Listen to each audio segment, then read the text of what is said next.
Before we get going into your Hockey IQ podcast episode, I want to thank our sponsor, Rapid Shot. Rapid Shot is the smart shooting lane. It's like a batting cage for hockey players. Very cool. Tracks your shot in three ways: accuracy, shot speed, and reaction time. Easy to use. Actually, I used it when I played and was growing up. Very easy. Simply scan your phone in, select your settings, and start shooting. You can see your stats on the app and online. You can check them out at rapidshot.com. Great small business. I actually grew up with one of the owner's sons and have played with all the family members by now, just in local pickups here in Ohio. Very cool local business. Awesome product. I love it. I know quite a few NHLers have them in their homes. A lot of D1 programs have it at their rinks. So you have to check this out. Rapidshot.com. Check it out. Rapid Shot, thank you so much for sponsoring our podcast.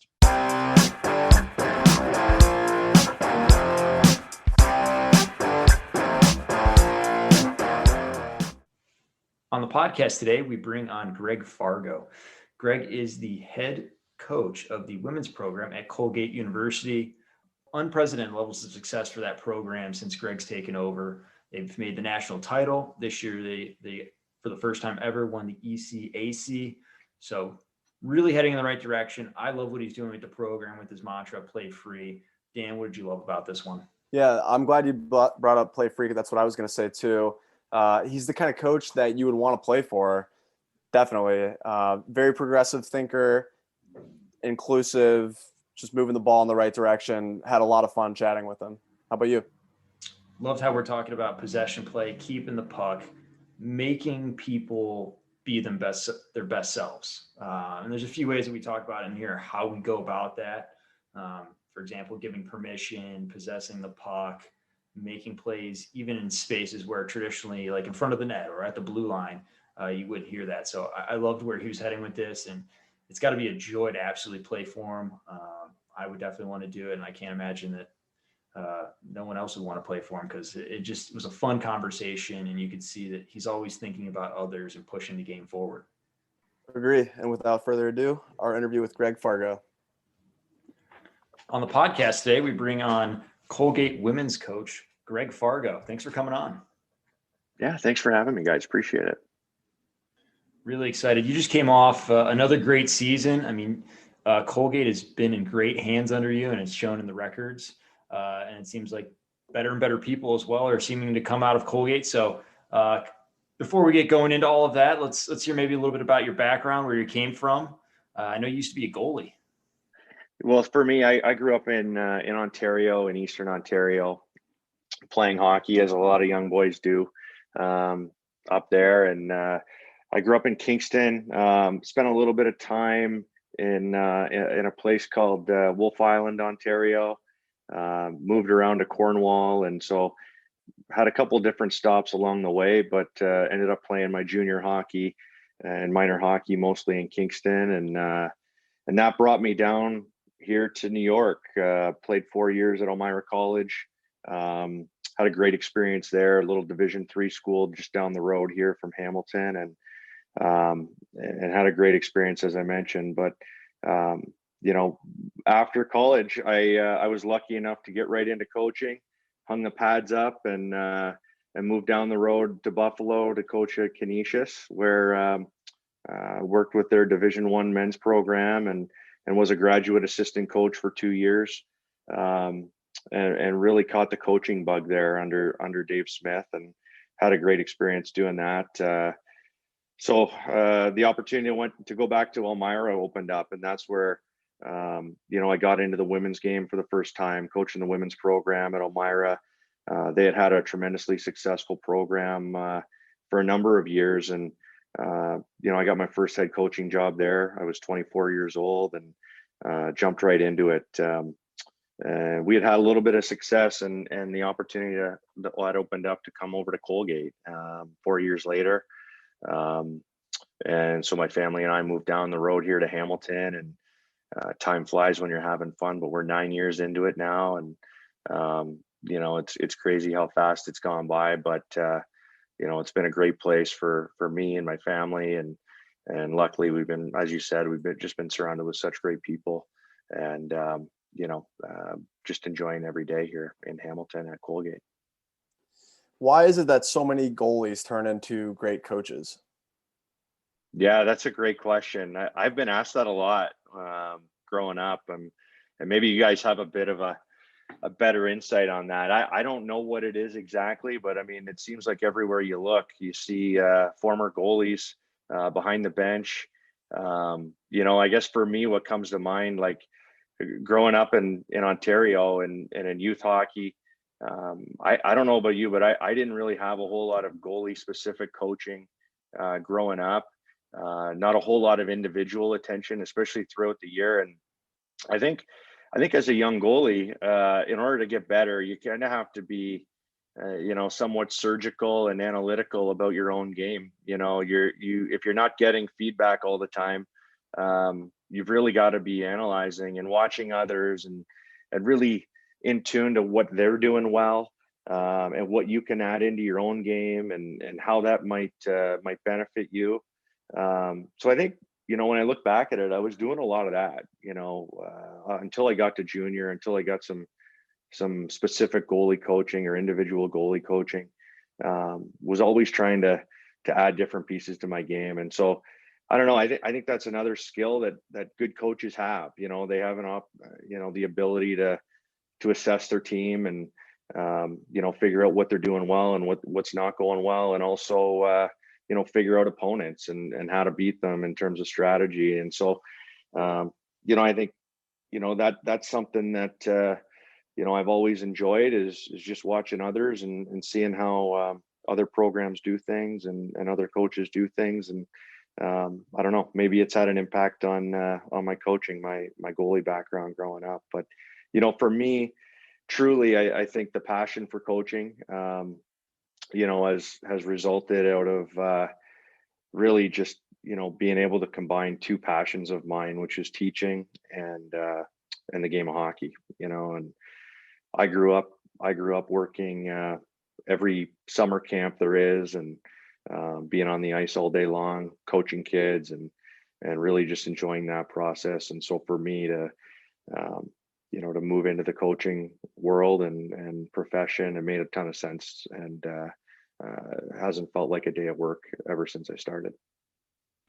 I've heard that many times. Like, goalies are more observant than others, which is super true for my brother who was a goalie. Like, he would we were both shy kids, but he was particularly like just observant. Like, you would ask him a question, he'd be right on the ball. So I think you're probably spot on with the being observant, taking information, being very analytical on it.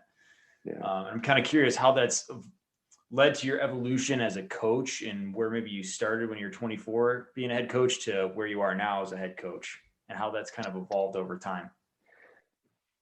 Yeah, well, I think as a young coach, as I said, I was fresh out of college, going into my first coaching job as an assistant. And not only that, I was a Division III player going to coach a Division I program and coaching a lot of players at the time that were in fact older than me, quite a few of them. And so even, very early on, I learned quickly that I didn't have a lot of the answers. I can remember, my first day on the job at practice, players coming to me asking questions about breakouts, and, being a former goalie, not really paying attention to the intricate details of team play.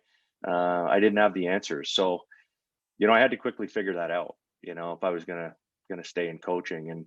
And luckily I was, so fortunate to have two great mentors at my first stop at Canisius. I worked with head coach Dave Smith, who's now at RPI, and Mike Mankowski, who was the other assistant coach at the time, and now works in Toledo, Ohio, with youth hockey group there. So, had tremendous mentors that were extremely patient, and I think the other thing is, really got to dive deep into the X's and O's early on.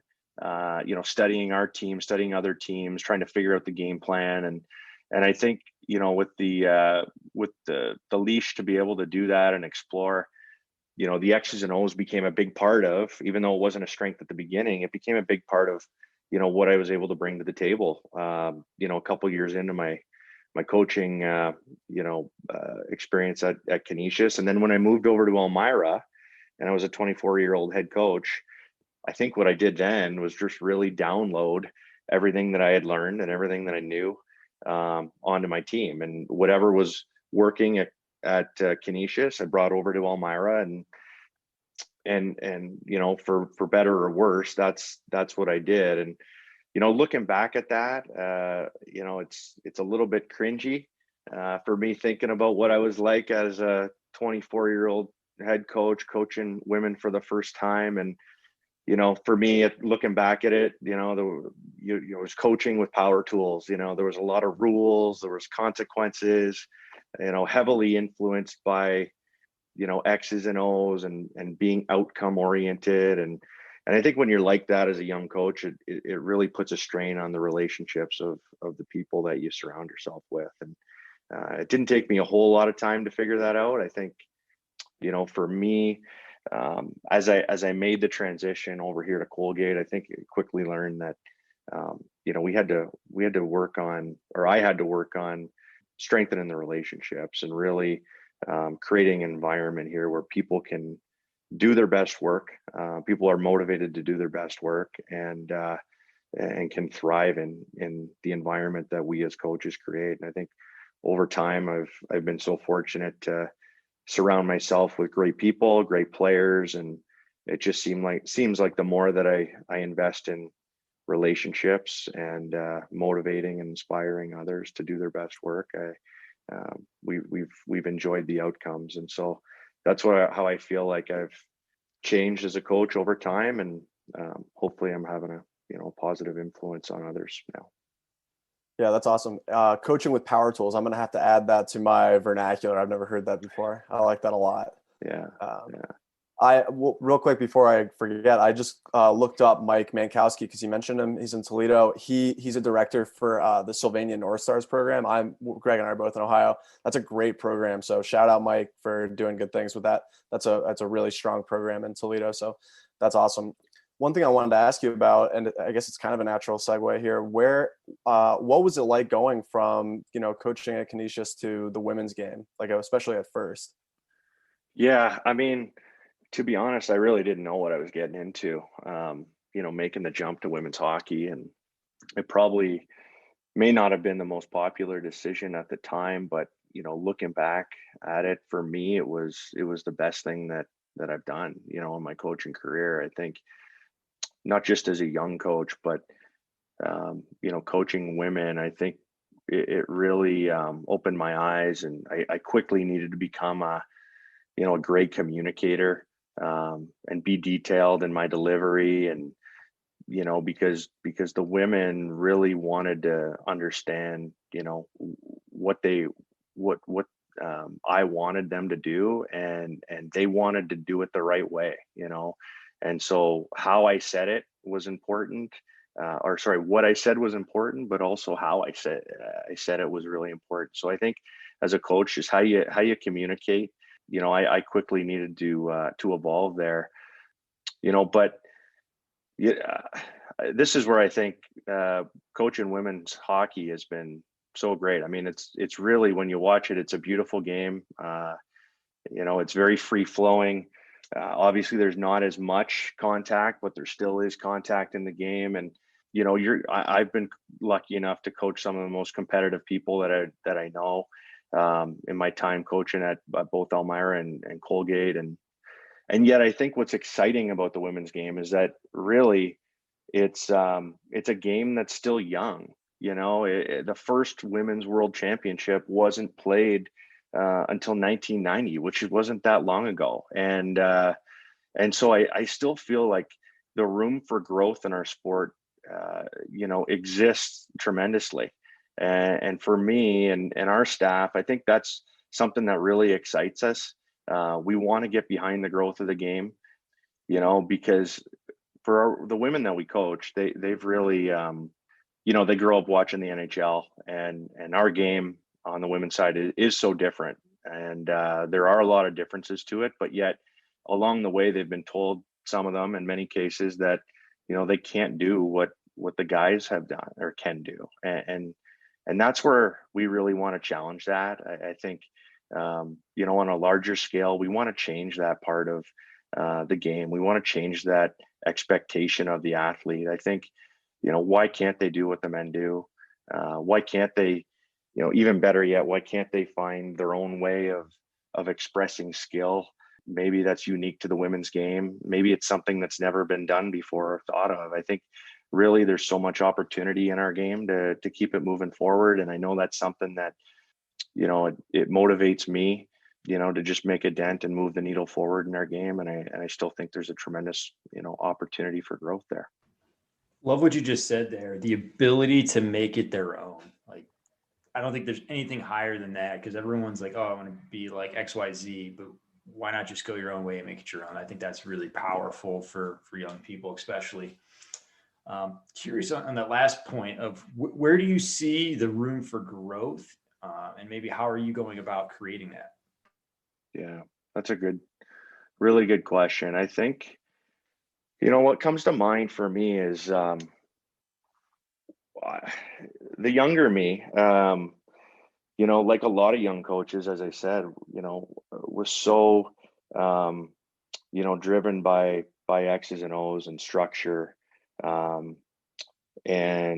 really kind of putting the reins on players. I think as coaches, a lot of times we want to control everything that our players do on the ice. And that's where I feel, the opportunity is in the women's game. I think, my younger years, dealing with players, many of them were afraid to make mistakes on the ice. They were afraid to explore the game. They were afraid to try things out there. And I think upon reflection, that really falls on me as the coach, to change that and to try and create an environment where our players feel really comfortable about trying new things. And so, and not being afraid to make mistakes on the ice from time to time. I think as coaches, we take things so personally. When players do make mistakes, I know for me, and for our staff, it's really about trying to remove those barriers that allow our players the freedom to go out, try new things, explore the game, and really try to, we use the motto "play free," and I think that's a big part of the environment that we're trying to create. We want to bring in great players that obviously, have a certain skill set, but at the same time, once we bring those good players to us that have skill and can possess the puck and make plays, let them go do that and really put them in an environment to encourage them to explore and get better. And I think when you remove the reins and you get rid of the glass ceiling, players, people really, they surprise you with what they can do. And I think that's something that I've learned over time is we've got to just motivate and inspire to push them to the next level and let them go and explore. And you'd be amazed with what they come back and do. That's amazing. I love what you're talking about and like how you're messaging it with your team. Curious on some of those, because you've touched on it a few times in a few of your other interviews about never finished. We play free.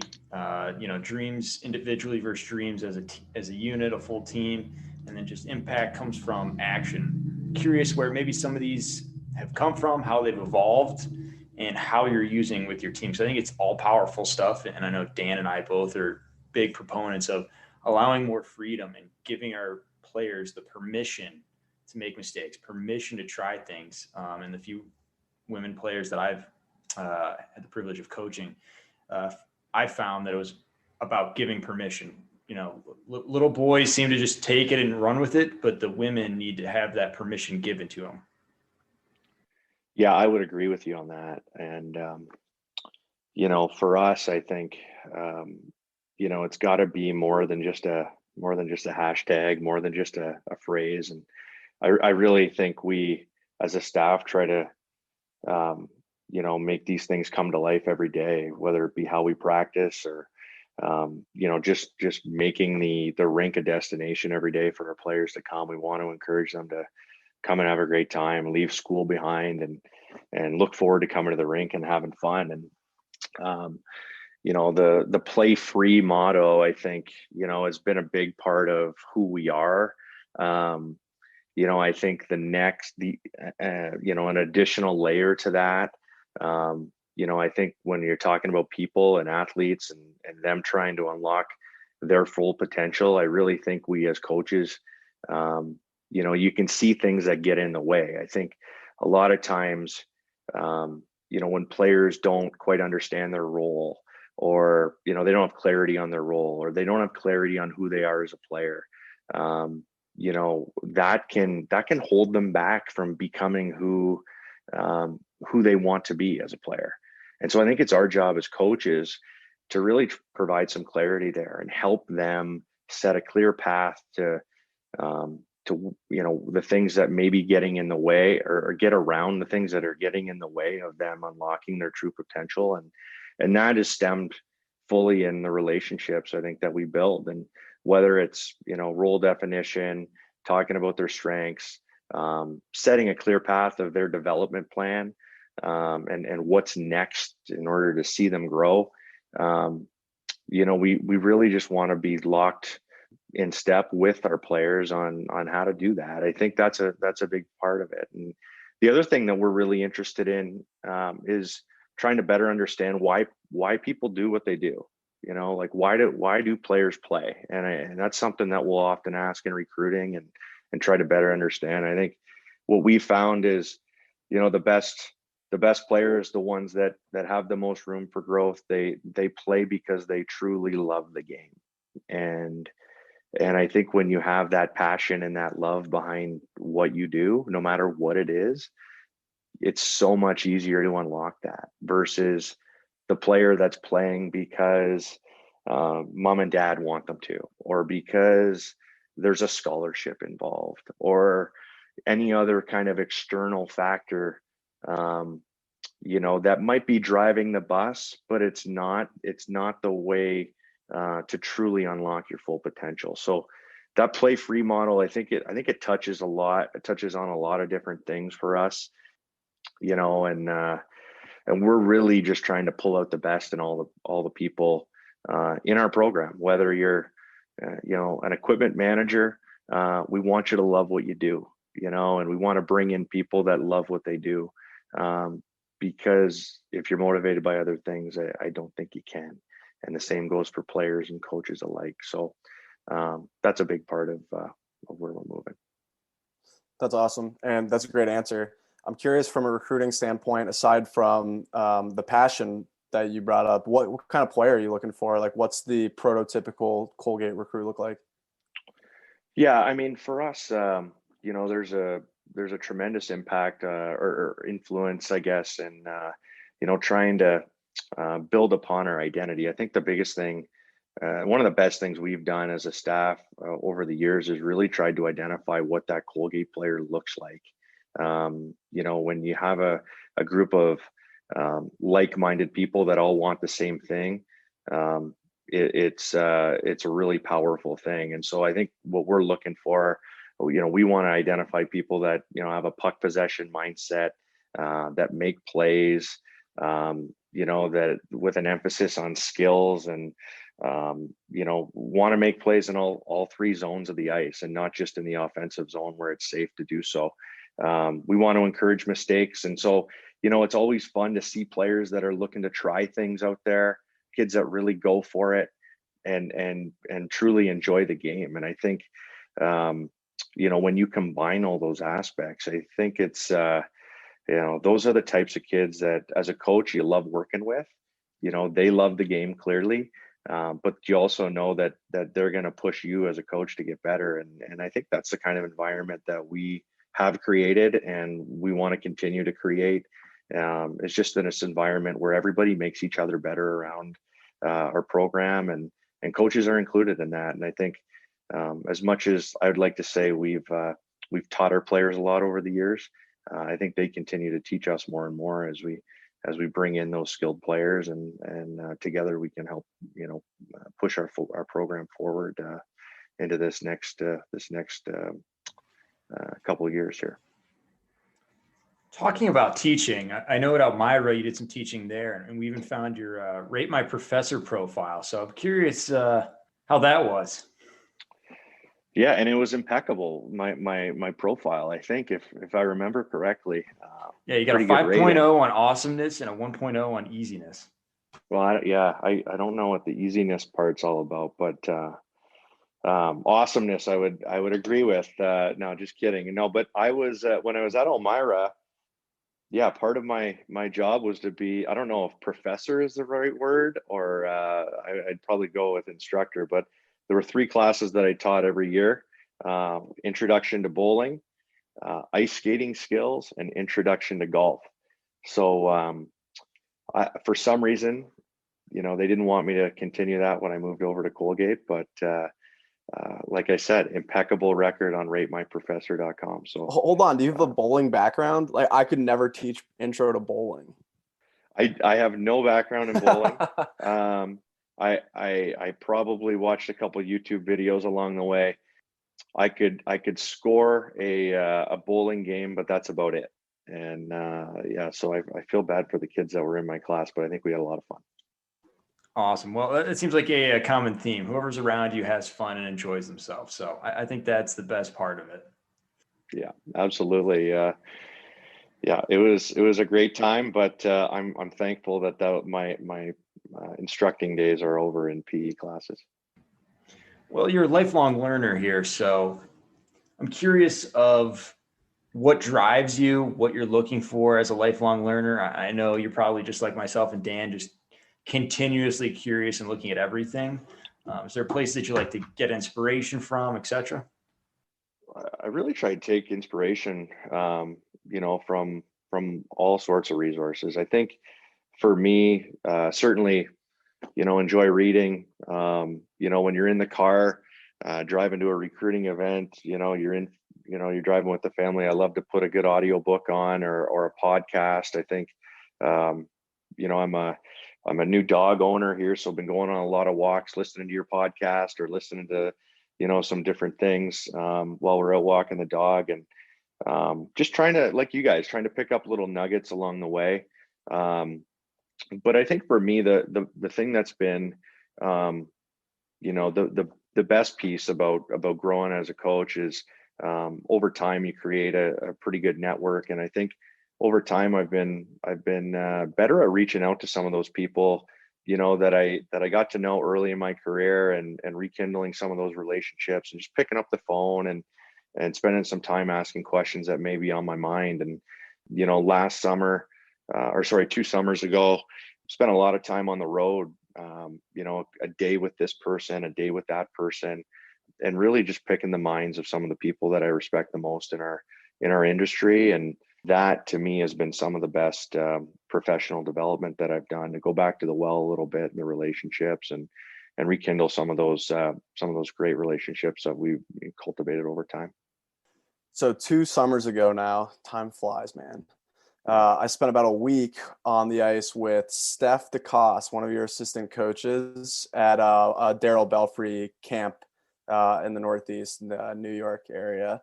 I guess, one, talk about Steph a little bit, and just the kind of person and coach he is, and kind of following that path. What's it like putting together a staff? Like, how's that been for you? Yeah, great question. And I mean, just talk about Stefan first of all. I mean, he, we talk about great hockey minds here, and he is someone that, not only full of passion and energy for the game and for development, but he's, extremely passionate about being a lifelong learner and continuing to move the needle forward, not just, with our program, but inside of women's hockey. A lot of the things we've talked about today, I think about staff and just how we've collaborated over the years. We've worked together for, about 6 years. He came in as a volunteer coach for us in his first year, and has emerged into being one of the best assistant coaches in the country, if not the best, in my opinion. And, he's just so passionate about the game. His hunger for growth and for learning is something that I think inspires all of us. And I've been so lucky to have not just a great coach on my staff, but one of my best friends in the world, and he's had just a tremendous impact on all the people here on our program. And to segue into our staff, I think we've been incredibly fortunate. As I said, like, we've had so many good people come through the door here and influence not only myself but our players, and Chelsea Walklands, our other assistant, and really, as I pride myself on trying to outwork our opponents, and always have. And I think in order to build a program like we have, we've got to have a staff that's invested. And so for me, it's first and foremost surrounding myself with people that are a lot smarter than I am, that bring a diversity of skills to our staff. I think that's an important piece, that we're not all good at the same things. And then thirdly, maybe most important, is we truly enjoy each other, and we want to be around each other, and we want to push each other to be better. It's not about always being seeing things the same way, or even agreeing all the time. But I think when you have a staff that works so well together, we can have differences, we can beat up ideas, but when it comes to delivering messages to the team, there's a tremendous amount of loyalty, and we're all on the same page, even though maybe we started in a different place. So it's over time. I've been so lucky to have great staffs, and currently with Chelsea and Stefan, they make me better every day, and I know they make our players better. We're all lucky that they're a part of our program today. And you had just added a new gentleman halfway through the season who actually wrote a few of our newsletters, Jackson Polish. So it sounds like you guys are picking up good people there as well. Yeah, Jackson's doing a great job, and we're lucky to have him as our director of operations. And he's eager, and someone that's chomping at the bit to continue to learn. And so we think he's in a great spot to be able to do that, and hope to help him keep moving along in the hockey ranks. So I got one more for you. And again, thanks for coming on. And I'm always curious about this, because it's probably the most important thing in hockey is how do you communicate? What have you changed? And what are maybe some specifics that our listeners can take away on your communication style, and how to take it and kind of make it their own? Because I think it's so basic, but yet it's probably the most influential. It's not so much what you know, but how you're able to communicate it, and just keeping people in the loop. Yeah, well, that's a great question. I think that's really at the core of all walks of leadership is how we communicate. And something for me, that I've learned is just the importance of involving others in everything that we do. I think when you have when you share the vision, when you collaborate with the people that you work with, it's much more feasible, I think, to get everybody on board and inspired about where you're going as a program. And so that's something that I think that I've really tried to do over time, is just involve our constituents, involve our players in decisions that we make, involve our staff more, rather than kind of leading with an iron fist, with those power tools that we talked about earlier, Dan, and trying to share that, and through some of those conversations that we've had over the years as a program, whether it be about our program's values, the vision that we have set out on. I think when you involve other people in that process, you're going to get a lot more out of them when it comes time for the rubber to hit the road. It's not then just something that I've dictated or said or asked of them. It's something that they're invested in because it was their idea, and it's something that now others are inspired to live up to.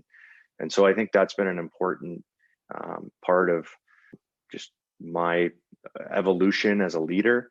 And I think how we communicate all those things is a direct reflection of involving others in the process. I love that. I think it's so important to involve more people, especially like you said, on the buy-in side of it. If you're just coming at them with stuff, it's a lot tougher. And I know myself as a young kid, if someone came at me with saying you have to do this, I was probably going to try to do the exact opposite. So Right. big fan there. Right. Exactly. Actually, I got one more question for you. And I guess it kind of goes around your possession style and how that came to be. Because I'm a big fan of the best defense is just having the puck. We don't have to play any other way. So you've kind of nailed it a little bit and gone around it, but I want to get directly at possession hockey and why that's a thing. I originally got it from Barcelona, and I love soccer. My freshman year at Akron, they won the national title, so couldn't not be involved since we are actually good at a sport. But it's quite something. So I'm curious what you think about it.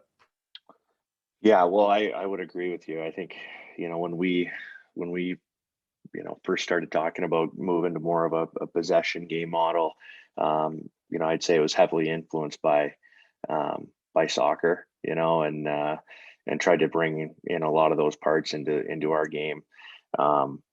I would agree with you in the sense that I think the best defense is having the puck and possessing the puck. And so, there's a lot of different ways we could go with it. I think in hockey over time, I don't know about you guys, but, growing up in certain areas of the ice, I remember my coaches talking about, don't pass the puck in front of your net, or, you're at the blue line, don't turn it over at the blue line. Like those were some of the constant messages that I recall growing up. And so for so many years, there's been, a stigma associated with different areas of the ice, and players being scared to make plays in those areas of the ice. And I think that's something that as a staff, we've really tried to move away from. We've, rather than punting pucks and getting rid of the puck there, or not moving the puck in front of our own net, we've really encouraged our players to explore those areas of the ice, and rather than just throwing the puck away or giving it to somebody else, like challenge them to make a better play. And I think sometimes when you just expect more out of players in those areas, again, as I said earlier, it's really surprising what they can show you they can do. And now all of a sudden you've got a confident defenseman who's making a skilled play at the blue line under pressure, and that extends our zone time even longer. And so I think when you stack those things up on top of each other, again, talk about the women's game, especially having more room to grow. I think that's an area where we can come to expect more out of our players, more out of our skilled players to make plays in those stigmatized areas of the ice. And so that's something that we're really passionate about. And I feel like we've come a long way in it, and we continue to explore it and try and move the needle forward on this possession mindset. That's awesome. And it's funny you say that. So the program I coach, we have a 10 and under team, 12 and under, 14 and under team. And I don't know, not to toot our own horn, but like we definitely make it known to our kids that this is a free space to make mistakes, like never punt the puck ever. If you get to turn it over, like that's fine. We'll talk about it later, but don't be afraid. So by the time they get to me at 14, like they're very confident making those plays, almost like to a fault, maybe. Like I love it. Like you said, I think it's like better to kind of like, I don't know how to say it, tighten it up like later, as opposed to, almost like retrain their mind when you get them in college. Like how difficult is it for some of these players who have been taught for, literally 10 plus years to like not make this play, to like kind of reprogram their brain. Yeah, that's a great point. It does come with challenges because every player that comes into a program, a college program, is coming from a different background with different experiences. So now that's why I think having a really clear identity of the types of people that you want to bring into your program becomes really important, first and foremost, and that desire to explore the game. But beyond that, like, I also think a big part of breaking those old habits or that old mindset is about how we structure our practices and how we practice every day, quite frankly. And I think one thing that we have really tried to do is make sure that every day has, some built-in time for us to play. And play games where players are making plays at the offensive blue line under pressure. Have games structured where players are encouraged to only use the middle of the ice and not allow them to use the wall. And I think when you do that and you stack those instances on top of each other, they're forced to explore through the games or through the small games especially. And then once you've kind of done that and you start to see it come to fruition in gameplay, even though they might be a little bit uncomfortable at first, I think the more you reinforce what you like through video, and you keep watering that plant over time, it really doesn't take a whole lot for players to change their mindset about some of the fear that once existed, making plays under pressure. So that's been a fun experience. I know for us, the year we went to the national final in 2018, that was a year. I say this to a lot of people. I could probably count the number of actual structured drills we did that year on two hands. We played a ton of games, and I think because of that, our team that year especially really adopted the play free mindset, and it really propelled us to one of the best seasons our program's ever had. I love the concept that you bring up there about permission and pressure, and you're trying to take pressure off your players to make them play free and allow them to make those mistakes and make those plays and gain confidence.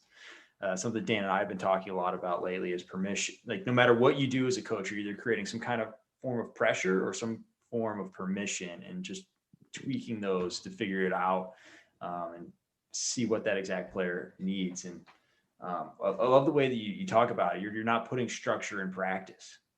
So if you're not putting structure in practice, what kind of things are you doing? Yeah, so I guess it's a great question. I think where I'll go with it is, leading up to that year in 2018, where we just pretty much played games, with constraints. And there was also years leading up to that year where, we did a lot of drills. And I think there is a place for structured drills, because it's kind of like the scaffolding that you need, around a building that you're trying to build. You have to have that support system there. But the other part about playing small games on a regular basis and creating an environment where players can make decisions on the fly, they can, make mistakes without consequences, is that it lends itself the opportunity for coaches then to really filter back with that player after mistakes have been made and ask them the right question, rather than dictating, hey, this is what you need to do next time, this is what you should have done. Instead, it's, hey, what did you see on that play? What worked for you there? What didn't work? What would you do next time? And I think we find ourselves in those situations as coaches a lot when we play small games in practice. And really the game becomes the teacher, in so many ways, because then it's the player thinking about what happened there and coming up with their own answer, as opposed to us coaches dictating what should happen. And I think that's an important point, that we love about small games and the value that they bring. I'd say the other piece that's important in terms of the environment that we're creating is, when you compete in a small game in practice, it's really the closest thing to a real game that there is. Where a drill doesn't keep, you don't keep scoring a drill, but in a game you can put time on the clock, you can keep score, you can really ramp up the pressure. And I think when the pressure is on, the game's on the line, those are the things that we're trying to recreate as well. All right, just open a can of worms that I'm very passionate about. And what you kind of said was, what would you do next time? Which sometimes can lead players down the idea of seeing the result and becoming result focused rather than process focused, because you could do the right thing and the result doesn't work out for you, or you could do the wrong thing and the result works out for you. Curious, maybe, and I think you touched on this when we first started the podcast episode here, about keeping the focus on good decision making, good process, and the results for the most part are going to follow. I mean, it's not going to happen every time. Bad things happen. There's luck involved in our game, especially hockey over other sports. There's a lot more luck involved. Yeah, well, I think that's the game of hockey. That's what makes it, such a great game. Is there's no cookie cutter answer to solving problems. And I think players may make good decisions at the right time, and it might not work out. It might end up in the back of our net, but their decision may have been a good one based on their read. And I think rather than focusing on the outcome or the result, asking the question, hey, what'd you see there? Or why didn't that work out? And then the follow-up question being, why not? Again, leading them down that road to answering their own question. It might be a nuanced piece. It might be where the defender's stick was. It might be how their feet were positioned. But in the next rep, it might look a little bit different. And so I think by encouraging them and asking them the right questions along the way, it can also tune our players into the right details of what's really important in terms of making the right decisions, and not necessarily focused in on the outcomes that exist because of those decisions. So I think as a coach, I'm always interested in, what's the player looking for? You're going back to get a puck, in your own end, trying to break your team out, and your shoulder check. Well, why are you shoulder checking? What are you looking for? What do you see? And I think asking those deeper questions really is the key to helping the player unlock what's important and make the next right play. Question asking. I think, fortunately, my dad's in the coaching business, not as a career, but I've always grown up around a dad who was a hockey coach, and figuring out at a young age, like, question asking is the key element to leadership, and trying to draw out the best in people. So I love that answer. Really do. Dan, do you have any follow-up questions on that? I mean, I could go another hour based on what we finished up here, but I also want to be respectful of time. No, go ahead, Greg. No way. We need to have Greg back on again. He needs a second episode where we'll dive into the leadership aspects and question asking and really drawing these things out, because this is not something that's quick. 5 minutes. No way. Yeah, we could keep going forever on this. I agree. It's fun. It's what you don't think of when you first get started, but once you get into it, you're like, it's just mind-boggling how much value is in it. Yeah, I agree. The questions piece for me is something that I'm always reflecting on, and I feel like I could always do better, as a coach. I think I find myself, I fall into the trap from time to time and telling players what to do. And it's hard in the moment. I will say that. I think you guys probably find yourselves in that situation too, where you want to give players the answer because they want the answer.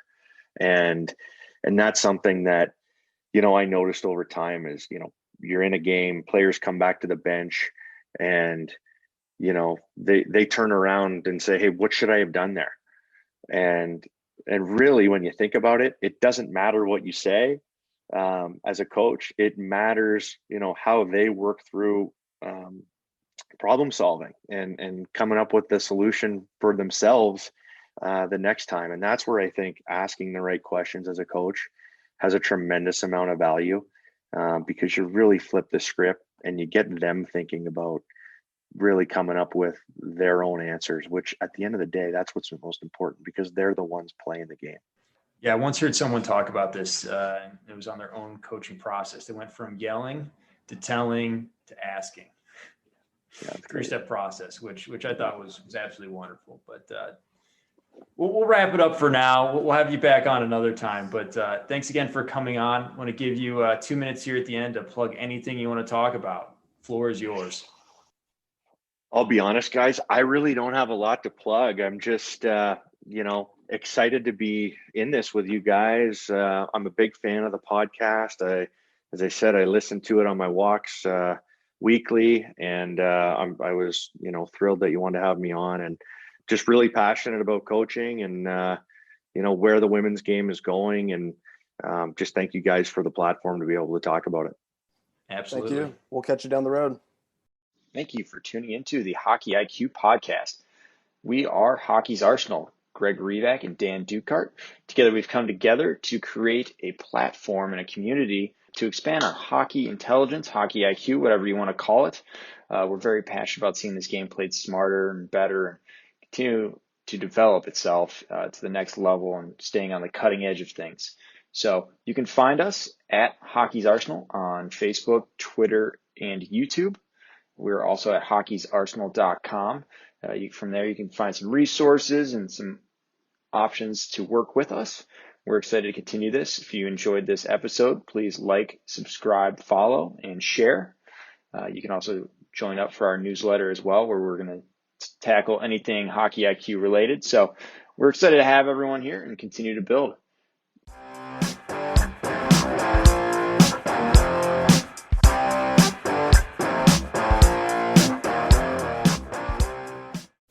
That concludes this week's episode. Thanks for joining us here at Hockey IQ. If you haven't already, take a quick moment to hit that subscribe button, give us a thumbs up, and drop a review. If you want to be a great teammate, even recommend us to a friend. You can follow us at Hockey's Arsenal on Twitter and Instagram. Check out the website, hockeysarsenal.com, where you can subscribe to the weekly newsletter. You won't regret it. Catch your buttes here next week for a brand new episode.